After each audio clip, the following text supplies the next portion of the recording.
What's up, YouTube? Lord Xander here, and I'm here to talk about a great show that unfortunately is going away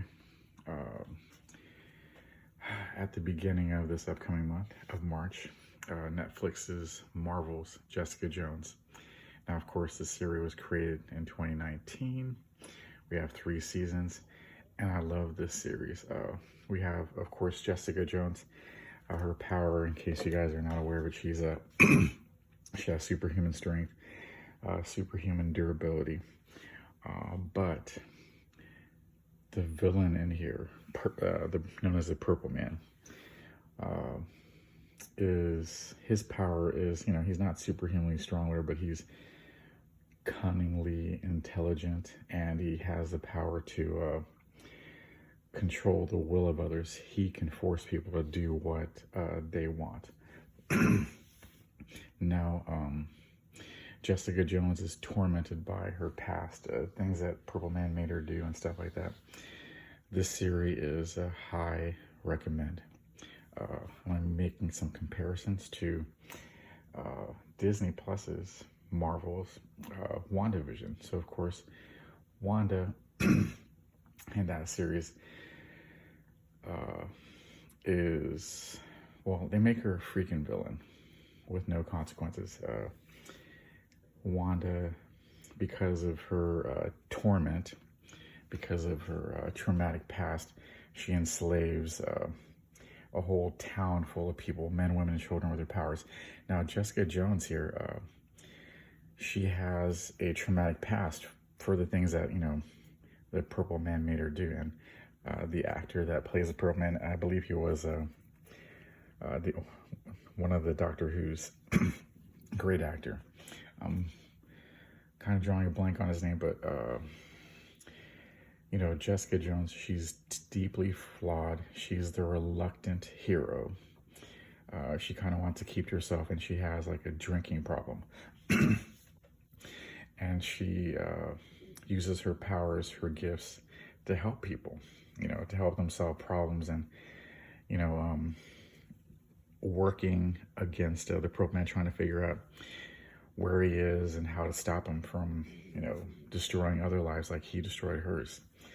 Wanda, in WandaVision, see, Disney Plus just took a giant dump all over a great character. I love Wanda. She's one of the most powerful Avengers, way more powerful than Captain Marvel, because she has in the comic book, she has, of course, the use of sorcery and magic, and her mutant power, her hex powers to change probability. So she has the power to literally control reality.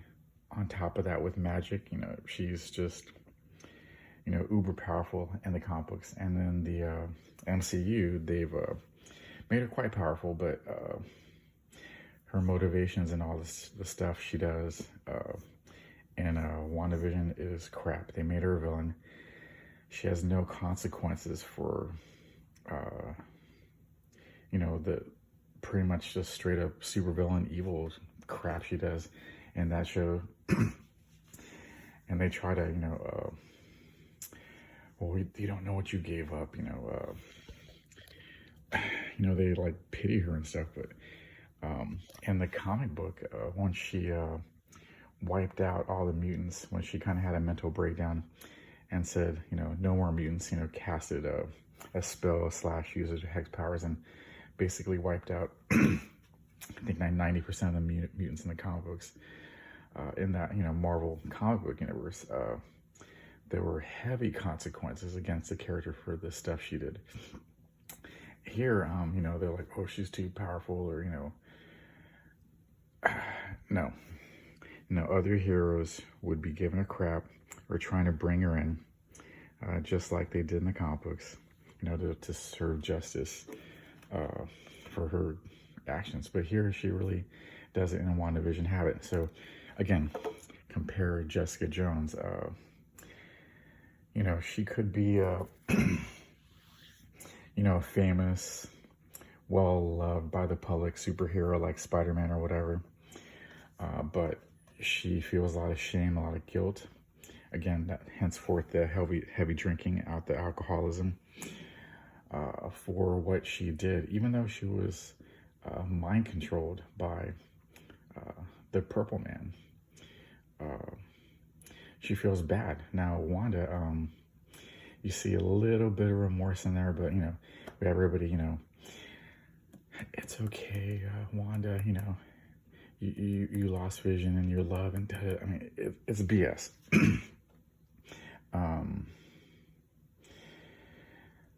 But anyways, great show, and I hate to see it leave. And I don't believe, if somebody could correct me wrong, I don't think this is available on Blu-ray or DVD. So I'm really hoping, I don't know, my guess is Disney will probably put it on Hulu under their mature audiences. And then that's why I like this series, because not that there's anything wrong with, rated teens, or, something more for the family, kind of Spider-Man like or whatever, that Sony made, Sony Marvel. These shows, you really shouldn't have anyone under like the age of 13 really watch them. And again, of course, maturity levels, because they have murder, bloodshed, carnage in all these shows. Of course, fights between heroes and thugs. I mean, bloody fists and violence. But in the comic books, you have that. Comic books are really not ever really made for kids. Now, these shows in the Netflix series, they were made for fans of the Marvel comic book universe versus Disney Plus. I don't know who the hell they're really for. To me, I'm thinking it's a virtue signal. It's the writers, directors, producers, they want, hey, look at me, I'm a morally superior person. I'm making these shows with these, diverse characters, and, they're putting gender diversity politics in the front seat, and the story and character development, plot, all in the trunk, not even like the back seat, straight up in the trunk. And that's why I'm really hating the Disney Plus Marvel Cinematic Universe. They try to make villains heroes like Loki, and then heroes freaking villains like they did in a Wanda Vision. It's ridiculous. Bad writing, bad acting. And of course, if you criticize them, well, then you hate women characters and you don't want to see a female lead. You're misogynistic, you're chauvinistic, you're supporting the patriarchy or whatever. Well, I got a finger I can point at you guys for even bringing up that BS argument. This show rocks. Love this show. Far superior to Wanda Vision by every single metric, every single standard. And the people that wrote this series, that produced it, that act in it, you can tell that they have a love for their craft. And they may not be like hardcore Marvel comic book fans like me, but there's far superior everything, acting, directing, so on and so forth, than anything Disney has produced so far. And again, this is just my little rant and trying to get the word out there. If you have Netflix, binge watch this series, and then you'll see what I mean. But I doubt you'll see a season 4 or a reboot of this awesome character and Disney Plus or Hulu or wherever they put it. But anyways, it is what it is. Disney owns pretty much everything that I love, and grew up with the kid, and it's just sad to see them use these great intellectual properties, IPs, for their virtue signaling, their political BS. But anyways, I digress. Thanks for watching. Leave a like, comment, subscribe, and hit that notification bell. I will see you at the next one. Bye-bye.